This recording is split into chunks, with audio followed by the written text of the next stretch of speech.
Hello student, welcome to study and blog with Rashmi. तो student, आपको सबको पता है कि हमारे विद्यालय में अभी तक ऑफलाइन क्लासेस चल रही थी, लेकिन शासन के निर्देशानुसार अब आप सबकी क्लासेस ऑनलाइन चलेंगी। ऑनलाइन क्लासेस में मैंने बहुत सारे चैप्टर कवर करवा दिए थे इकोनॉमिक्स के, लेकिन अब मैं सोच रही हूँ कि जब ऑनलाइन क्लासेस चल रही हैं तो बहुत सारे स्टूडेंट किन्हीं कारणों से विद्यालय नहीं आ पा रहे थे। सभी स्टूडेंट ऑनलाइन स्टडी के माध्यम से हमारी क्लासेस से जुड़ सकते हैं और अपने कोर्स को कंप्लीट भी कर सकते हैं। और हाँ, नई शिक्षा नीति 2020 के अकॉर्डिंग बीएससी एंड बीकॉम के स्टूडेंट को भी एक बीए का सब्जेक्ट लेना ही है। तो अगर वो स्टूडेंट इकोनॉमिक्स लेना चाहते हैं तो उनके लिए भी ये क्लासेस हेल्पफुल रहेंगी। तो ऐसे जो बीएससी के बच्चे हैं और जो बीकॉम के बच्चे हैं वो भी मेरी क्लास से जुड़ सकते हैं और मेरे वीडियो को देख करके अपने कोर्स को कंप्लीट कर सकते हैं। तो चलिए स्टूडेंट, शुरू करते हैं आज की इकोनॉमिक्स की पहली क्लास। तो आज की इकोनॉमिक्स की क्लास में मैं आप सभी को बेसिक इन्फॉर्मेशन दूंगी, जिससे कि आप ये समझ सकें कि इकोनॉमिक्स है क्या और इसका अध्ययन क्यों करना चाहिए। बहुत सारे बच्चों को ऐसा लगता है कि इकोनॉमिक्स बहुत टफ है और मैं नहीं लूँगा, मैं नहीं कर पाऊँगा इसको, लेकिन ऐसा नहीं है। अगर आप इकोनॉमिक्स को आप अपने लाइफ से के अनुभवों से जोड़ देंगे तो बिल्कुल ही लगेगा आपको कि बहुत ही ईजी सब्जेक्ट है, बस थोड़ा सा समझने की ज़रूरत है। तो स्टूडेंट, ये है हमारी इकोनॉमिक्स की बुक। ये है हमारी इकोनॉमिक्स की बुक। देखिए, राष्ट्रीय शिक्षा नीति 2020 के अकॉर्डिंग ये पूरा पैटर्न बदल गया है। आप सबको ये जानकारी लगी गई होगी कि अब आपका जो एग्ज़ाम होंगे, अब आपके जो एग्ज़ाम होंगे वो सेमेस्टर वाइज होंगे। तो आपके जो एग्ज़ाम आपके जो सेमेस्टर चलेंगे वो 6 सेमेस्टर चलेंगे आपके।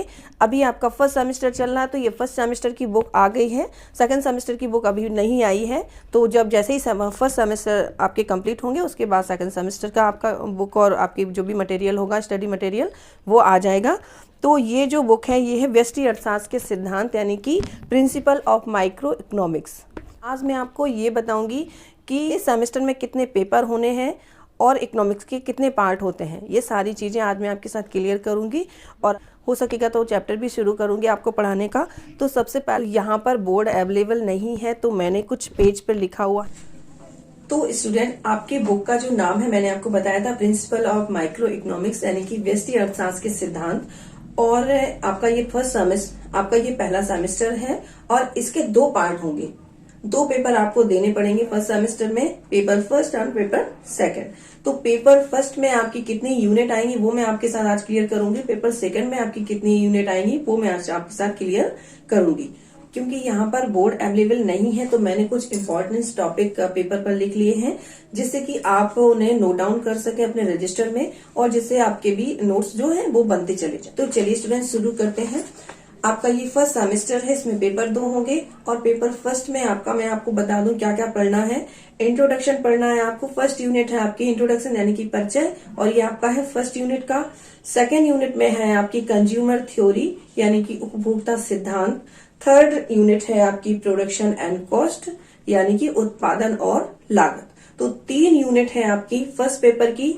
इसमें आपको बहुत सारी चीजें, इसके अंदर बहुत सारे टॉपिक हैं, जैसे इंट्रोडक्शन के अंदर भी बहुत सारे टॉपिक हैं, कंज्यूमर थ्योरी के अंदर बहुत सारे टॉपिक हैं, प्रोडक्शन एंड कॉस्ट के अंदर भी बहुत सारे टॉपिक हैं। तो वो सारे टॉपिक मिलकर के आपका फर्स्ट पेपर आपका कंप्लीट हो जाएगा। तो सेकेंड पेपर अब आता है आपका। तो ये सेकेंड पेपर में आप, इसके पेपर के कुछ नाम अलग से नहीं है। पेपर फर्स्ट और पेपर सेकंड है, तो यूनिट से आपको पता चल जाएगा कि कितनी यूनिट हमें फर्स्ट पेपर में पढ़नी है, कितनी यूनिट हमें सेकंड पेपर में पढ़नी है। तो सेकंड पेपर आपका शुरू होगा बाजार और बाजार संरचना, यानी कि मार्केट एंड मार्केट स्ट्रक्चर। ये आपकी चौथी यूनिट भी होगी। और 5वीं यूनिट फिर उसके बाद होगी आपकी theory of a monopoly firm, यानी कि एकाधिकारी फर्म का सिद्धांत। एकाधिकारी फर्म बाजार के अंतर्गत आती है सारी चीजें, ये मैं अभी आपको पढ़ाती जाऊंगी तो क्लियर होता जाएगा। उसके बाद आपकी 6वीं यूनिट है कंज्यूमर एंड प्रोड्यूसर थ्योरी, यानी कि उपभोक्ता और उत्पादक सिद्धांत। उसके बाद आपकी 7वीं यूनिट है income distribution and factor pricing, यानी कि आय वितरण और कीमत प्रभाव। आय का वितरण कैसे होता है, आय का डिस्ट्रीब्यूशन कैसे होता है और कीमत पर क्या प्रभाव पड़ता है, कीमत कैसे इफेक्ट होती है, ये सारी चीजें आपको इसके अंतर्गत पढ़नी होंगी। लास्ट आपकी 8वीं यूनिट है कल्याणकारी अर्थशास्त्र, यानी कि वेलफेयर इकोनॉमिक्स। ये जो वेलफेयर इकोनॉमिक्स है ये पहले नहीं था। इस नई शिक्षा नीति में इस चैप्टर को जोड़ा गया है। अमृत सेन को इसके लिए नोबेल पुरस्कार मिला है। उन्होंने इसकी कल्याणकारी अर्थशास्त्र के ऊपर एक पूरी रिसर्च की है, बुक लिखी है। ये वेलफेयर इकोनॉमिक्स अभी तक हमारे सिलेबस में नहीं था, इस नई शिक्षा नीति में ही इसे ऐड किया गया है।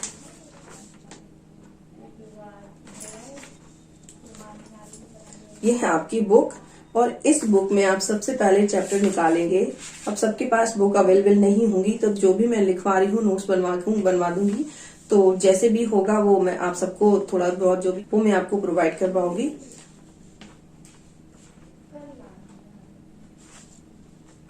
तो सबसे पहले हम फर्स्ट यूनिट शुरू करेंगे, उसमें आपका इंट्रोडक्शन है यानी कि परिचय। इसमें आपको बहुत सारे टॉपिक पढ़ने हैं जैसे कि problem of scarcity and choice, scarcity यानी कि चुनाव की समस्या क्या होती है, चुनाव की समस्या तो आपका फर्स्ट चैप्टर भी है। डिमांड, मांग, पूर्ति, मांग का नियम क्या होता है, पूर्ति का नियम क्या होता है, मांग की लोच कैसी होती है, पूर्ति किस तरह से कीमत को प्रभावित करती है, मांग कैसे कीमत को प्रभावित करती है, ये बहुत सारी चीजें इसके अंतर्गत आपको पढ़नी है। मांग का जो चैप्टर है बहुत ज्यादा इंपॉर्टेंट है, बहुत सारे क्वेश्चन इससे पूछे जाते हैं। कीमत का निर्धारण कैसे होता है, ये सारी चीजें आपको इसके अंतर्गत पढ़नी है। तो चलिए सबसे पहले हम शुरू करेंगे। फर्स्ट चैप्टर हमारा दुर्लभता एवं चयन की समस्या, problem of scarcity and choice.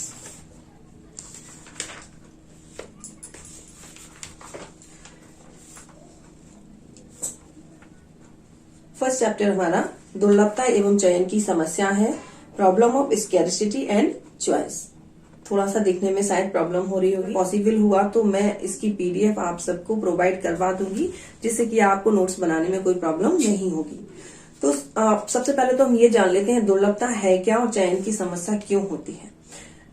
तो स्टूडेंट क्या होता है, चयन की जो समस्या होती है उसकी ओर, चयन की समस्या की ओर सबसे पहले ध्यान आकर्षित किया अर्थशास्त्री प्रोफेसर रॉबिन्स ने।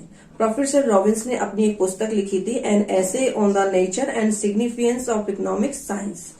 उन्होंने यह विचार व्यक्त किया था कि अर्थशास्त्र वह विज्ञान है जो लक्ष्यों और वैकल्पिक प्रयोगों वाले साधनों के मध्य पारस्परिक संबंध के रूप में मानव व्यवहार का अध्ययन करता है। यानी कि उन्होंने ये बताया था कि जो हमारे लक्ष्य होते हैं, जो हमारे एम होते हैं और उन्हें पूरा करने के लिए हमारे पास साधन विकल्प के रूप में होते हैं। साधन कम होते हैं इसीलिए हम विकल्पों का प्रयोग करते हैं। ये आप सबको पता होगा कि हमारी आवश्यकताएं अधिक होती हैं और साधन हमारे पास कैसे होते हैं, बहुत सीमित होते हैं। तो सबसे पहले तो हम यही जान लें कि अर्थशास्त्र है क्या। तो अर्थशास्त्र को अगर हम अपनी भाषा में प्रयोग करेंगे तो हम कह सकते हैं असीमित आवश्यकताओं की पूर्ति सीमित संसाधनों से किस प्रकार करें कि हमें अधिक से अधिक संतुष्टि प्राप्त हो और हमारी अधिक से अधिक आवश्यकताएं पूरी हो जाए। तो अब प्रॉब्लम क्या है कि हमारे पास साधन तो सीमित है, इसीलिए हम विकल्पों का प्रयोग करते हैं। जो विकल्प हमें उपलब्ध हो जाते हैं, जो हमारे पास आ जाते हैं, उन विकल्पों को हम यूज कर लेते हैं जिससे कि हमारी बहुत सारी आवश्यकताएं पूरी हो जाती हैं। रॉबिन्स का एक और विचार था कि आवश्यकताएं अनंत होती हैं, कि मानव की जो आवश्यकताएं होती हैं वो अनंत होती हैं, जबकि आवश्यकताओं को संतुष्ट करने वाले जो साधन होते हैं वो सीमित होते हैं। तो व्यक्ति अपनी सभी आवश्यकताओं की पूर्ति तो कर नहीं सकता। अब तो इन्हीं आवश्यकताओं के अनंत होने और साधन सीमित होने के कारण व्यक्ति को आवश्यकताओं में से तीव्रता के आधार पर चयन करना पड़ता है। यही व्यक्ति के सामने चयन की समस्या हो जाती है, यानी कि चुनाव की समस्या, जिसे हम आर्थिक रूप से आर्थिक समस्या भी कहते हैं। चुनाव की समस्या को एक आर्थिक समस्या भी कहते हैं। तो अब आपको लग रहा होगा कि आर्थिक समस्या क्या होती है, तो मैं आपको ये भी क्लियर करवा देती हूँ कि विभिन्न उद्देश्यों की पूर्ति के लिए सीमित साधनों के प्रयोग से संबंधित चयन की समस्या ही आर्थिक समस्या कहलाती है। यानी कि आपके पास बहुत सारे उद्देश्य हैं, इतने सारे उद्देश्यों की पूर्ति के लिए साधन सीमित है और उन साधनों को आपको ये लगता है कि हम कहाँ पर इनको प्रयोग करें जिससे कि हमें अधिक से अधिक संतुष्टि मिले। तो उन्हीं प्रयोग से संबंधित चयन की समस्या ही आर्थिक समस्या कहलाती है कि उन साधनों को हम किस तरह चयन करें कि जिससे हमारी अधिक से अधिक आवश्यकताओं की पूर्ति हो सके। अब चलिए, ये तो हो गई चयन की समस्या। तो मैंने आपको क्लियर करवा दिया कि प्रोफेसर रॉबिन्स का ये विचार था, सबसे पहले चयन की समस्या पर उन्हीं का विचार क्या था। तो ये तो आपको समझ में आ गया कि चयन की समस्या होती क्या है। अब हम आपको ये क्लियर करवाएंगे दूसरा, तो इसी के अंदर एक टॉपिक है, चुनाव की समस्या क्यों उत्पन्न होती है। ऐसे कौन से कारण हैं जिससे हमें चुनाव की समस्या उत्पन्न होती है। कुछ कारण हैं ऐसे जिससे आर्थिक समस्या उत्पन्न होती है। तो सबसे पहला एक पॉइंट है इसमें असीमित आवश्यकताएं। अब मैंने आपको असीमित आवश्यकताओं के बारे में इतना क्लियर करवा दिया था कि सबसे पहला हमारा पॉइंट यही आएगा कि आवश्यकताएं असीमित है, असीमित आवश्यकताएं। दूसरा पॉइंट है इसी में आपका आवश्यकताओं की तीव्रता में अंतर। पहला पॉइंट क्या बताया था मैंने, असीमित आवश्यकताएं। दूसरा पॉइंट इसी में बताया था आवश्यकताओं की तीव्रता में अंतर। ये मैं अभी आपको क्लियर करवाऊंगी। तीसरा है आपका आवश्यकताओं की पूर्ति के लिए सीमित साधन। आप नोट डाउन भी करते जाइएगा और आप नोट डाउन करते जाइएगा जिससे कि आपको जिससे आपके नोट्स बन जाएंगे, आपको अच्छे से समझ में भी आ जाएगा। तीसरा आपका है आवश्यकताओं की पूर्ति के सीमित साधन। चौथा पॉइंट और है आपका साधनों का वैकल्पिक प्रयोग।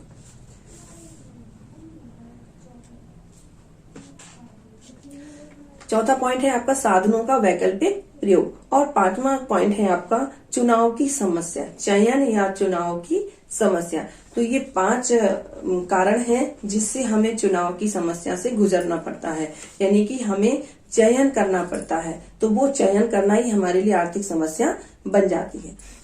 तो चलिए सबसे पहले हम देखते हैं असीमित आवश्यकताएं। तो मैंने अभी आपको क्लियर करवाया था कि मनुष्य की आवश्यकताएं अनंत और असीमित होती है। मनुष्य की आवश्यकताएं कैसी होती है, अनंत होती है, इनकी कोई गिनती नहीं होती है। दिन प्रतिदिन ये बढ़ती ही जाती हैं।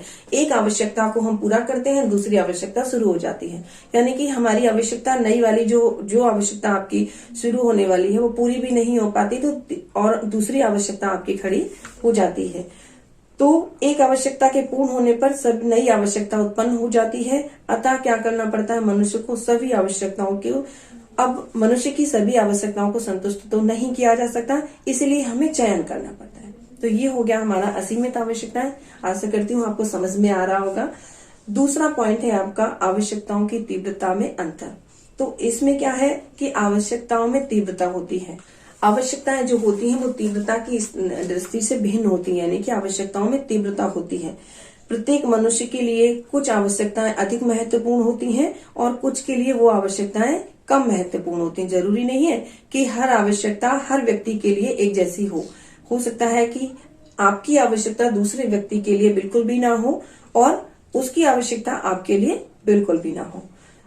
आवश्यकताओं की तीव्रता के आधार पर ही व्यक्ति अपनी विभिन्न अवस्थाओं को प्राथमिकता के क्रम में रखता है, वरीयता देता है। पहला, दूसरा, तीसरा, इस तरह से वरीयता देता है। एक उदाहरण के रूप में मैं आपको समझा रही हूँ कि जैसे मान लीजिए आप नॉर्मल वे पे अपना सारा काम करते हैं और अचानक से आपको, जैसे मान लीजिए आपके घर में बच्चे हैं, पढ़ने वाले बच्चे होते हैं, तो वो पढ़ रहे हैं आराम से, जैसे आप नॉर्मल अपने सारे काम कर रहे हैं वो करते जाते हैं और अचानक से एक सूचना आती है कि आपके एग्जामिनेशन फॉर्म भरने हैं, बहुत जरूरी है, लास्ट डेट इतनी है। तो आप क्या करेंगे?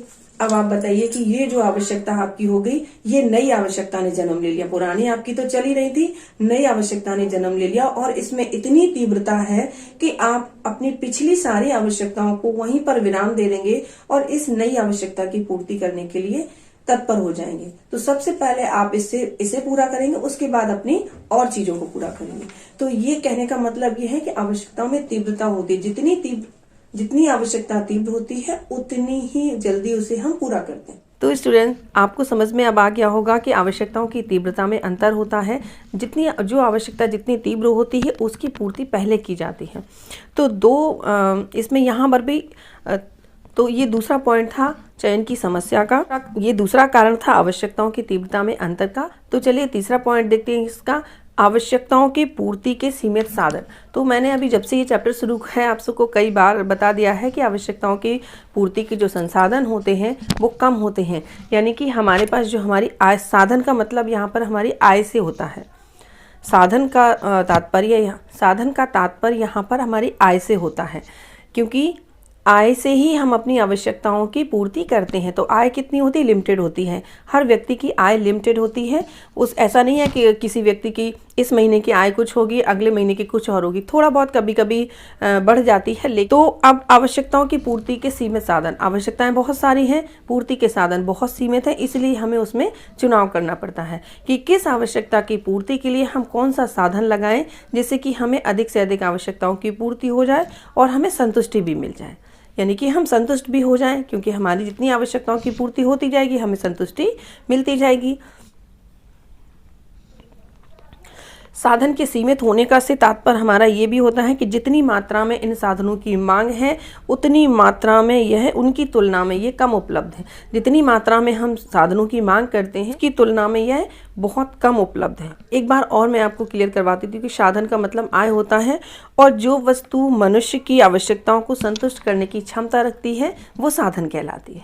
तो एक और डेफिनेशन इसकी एक नई है कि जो वस्तु मनुष्य की आवश्यकताओं की पूर्ति करने की क्षमता रखती है वो साधन कहलाती है, यानी कि वो वस्तु वो साधन कहलाती है। साधन होते हैं दो प्रकार के। देखिए अगले छोटा सा एक टॉपिक इसके अंदर भी आ गया। बहुत सारे टॉपिक ऐसे होते हैं जो टॉपिक के अंदर निकलते हैं। तो साधन कितने प्रकार के होते हैं? दो प्रकार के होते हैं, प्राकृतिक साधन एवं मानवीय साधन। दो तरह के साधन होते हैं, प्राकृतिक होते हैं और होते हैं ये मानवीय, यानी कि नेचुरल और ह्यूमन।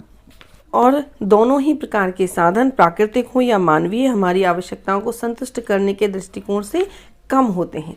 इसलिए हमें चयन की आवश्यकता होती है कि कौन से साधन को, मानवीय साधन को, या मानवीय साधन में बहुत सारे साधन होते हैं, या फिर प्राकृतिक साधन को, किस साधन को हम प्रयोग करें जो हमारी आवश्यकताओं को अधिक से अधिक पूरा कर दे। अब यदि साधन बहुत सारे होते, अब इसमें एक और टॉपिक, इसमें एक और चीज़ आती है कि अगर साधन सीमित ना होकर के असीमित होते, जैसे हमारी आवश्यकताएं असीमित हैं ऐसे साधन भी हमारे पास असीमित होते, तो चयन की समस्या ही उत्पन्न नहीं होती। हर आवश्यकता को हम पूरा कर लेते, हमें ना कोई विकल्प की ज़रूरत होती, ना हमें कोई टेंशन, मतलब हमें ये नहीं रहता कि अगर हम इस आवश्यकता को पूरा कर लेंगे तो दूसरी आवश्यकता के लिए हमारे पास धन या साधन कहाँ से आएंगे। तो साधन सीमित हैं, इसीलिए हमें चयन की आवश्यकता होती है।